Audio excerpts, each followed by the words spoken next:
This is Team Pollution Solution, talking to you about common pollutants found in stormwater runoff. So what is stormwater runoff? Runoff is the excess water produced from precipitation that fails to permeate the ground and flows over land. It then accumulates materials which are transported long distances, eventually reaching primary water supplies. From the city it goes into storm drains which end up in estuaries as well as the ocean. In New York, more than 1/3 of the water sources are polluted from stormwater runoff. The highlighted areas in New York are some of the main places affected by stormwater runoff. Some common compounds found in runoff are heavy metals, pesticides, fertilizers, oil, grease, bacteria, sediment, nitrogen, phosphates, pathogens, and petroleum hydrocarbons.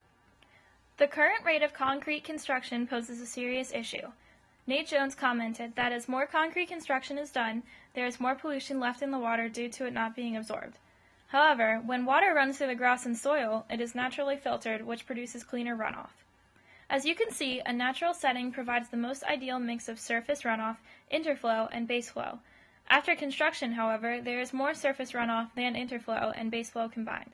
This next image demonstrates that 4 times as much water infiltrates than runs off in a natural setting, diminishing to approximately equal distribution in a suburban environment. In an urban environment, there is 5 times as much runoff as there is infiltration. The effects of this lack of infiltration can be devastating. Sediment can cloud water, decreasing sunlight exposure. Excess nutrients can cause algae blooms, leading to the same result. Bacteria and pathogens can introduce health hazards. Debris and garbage can choke aquatic life, and household waste such as motor oil can poison the water. The repercussions of ignoring this issue are severe.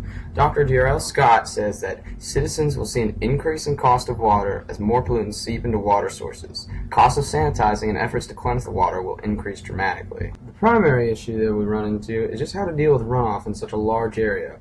Over 200 years of construction has built countless infrastructure that people are very reluctant to change, and the potential solutions are not only incredibly costly, but also rather impractical given the immense amount of materials, time, and manpower required. The idea is to reduce stormwater runoff flow rate and volume.